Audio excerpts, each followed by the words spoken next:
Halo, perkenalkan nama saya Dara Ayudin Hausia dengan NPM 242000104.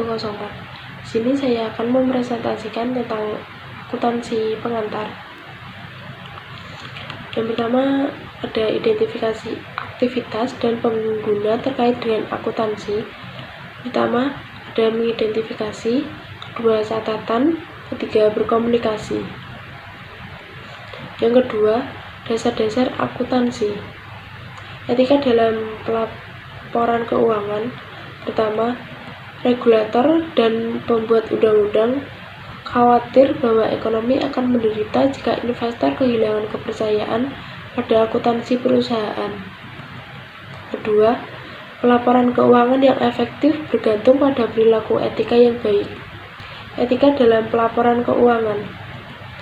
Pertama, mengenali situasi etika dan isu etika yang terlibat.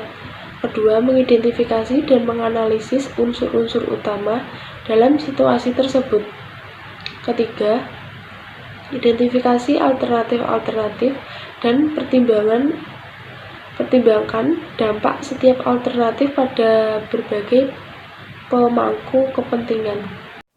Selanjutnya, prinsip akuntansi yang diterima secara umum.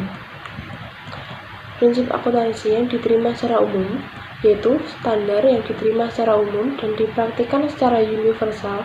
Standar ini menunjukkan cara melaporkan peristiwa ekonomi. Selanjutnya, prinsip pengukuran. Yang pertama ada prinsip biaya historis atau prinsip biaya, menyatakan bahwa perusahaan mencatat aset berdasarkan biayanya. Kedua, prinsip nilai wajar menyatakan bahwa aset dan liabilitas harus dilaporkan pada nilai wajar atau harga yang diterima untuk menjual aset atau melunasi liabilitas. Selanjutnya ada asumsi. Yang pertama, asumsi unit moneter mengharuskan perusahaan untuk memasukkan dalam catatan akuntansi hanya data transaksi yang dapat dinyatakan dalam bentuk uang. Yang kedua, ekonomis kesatuan anggapan mensyaratkan agar aktivitas entitas dipisahkan dan dibedakan dari aktivitas pemiliknya dan semua entitas ekonomi lainnya. Nah, ini ada bentuk-bentuk kepemilikan bisnis dibagi menjadi tiga bagian. Yang pertama ada pemilik, kedua kemitraan, ketiga perusahaan. Nah, ini yang ketiga, persamaan akuntansi dan komponen-komponennya dibagi menjadi tiga bagian juga. Yang pertama ada aktiva, sumber daya yang dimiliki suatu bisnis.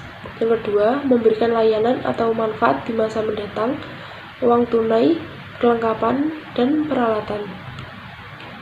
Kedua, kewajiban, klaim terhadap aset atau utang dan kewajiban.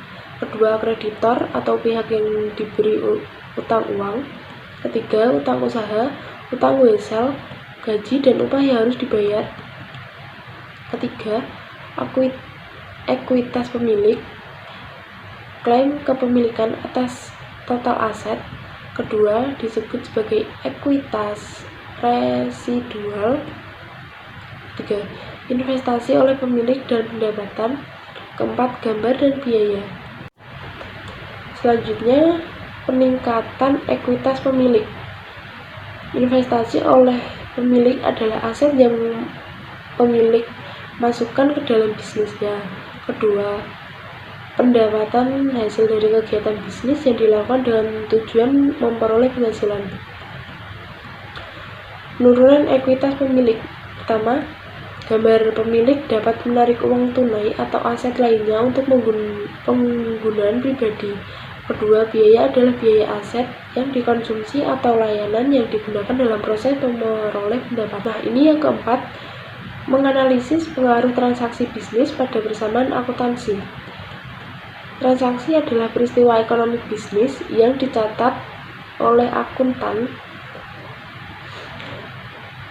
Pertama, mungkin eksternal atau internal. Kedua, tidak semua aktivitas mewakili transaksi.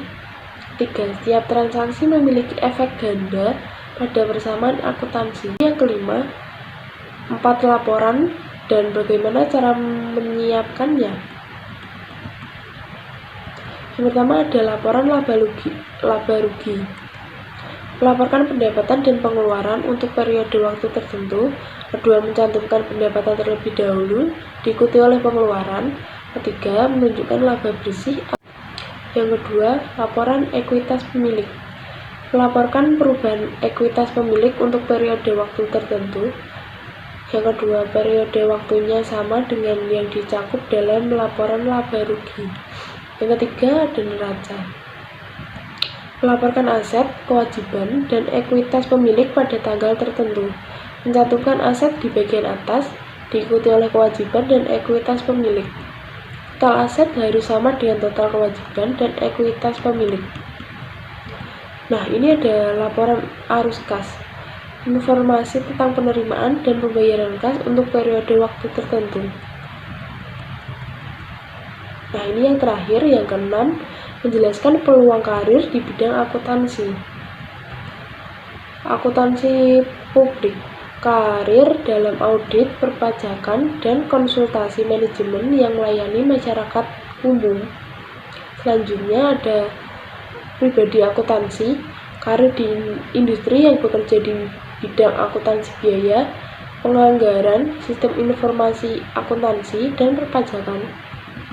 Selanjutnya ada pemerintahan akuntansi, karir di IRS, FBI, SEC, perguruan tinggi, dan universitas negeri, serta di pemerintahan negeri bagian dan lokal. Ini yang terakhir, forensik akuntansi. Menggunakan keterampilan akuntansi, audit, dan investigasi untuk melakukan investigasi terhadap pencurian dan penipuan. Sekian presentasi dari saya ucapkan mohon maaf sebesar-besarnya jika ada tutur kata saya yang kurang mengenakan dan perilaku saya yang kurang mengenakan juga. Saya tag video ini di jam 2 pagi. Sekian, wassalamualaikum warahmatullahi wabarakatuh.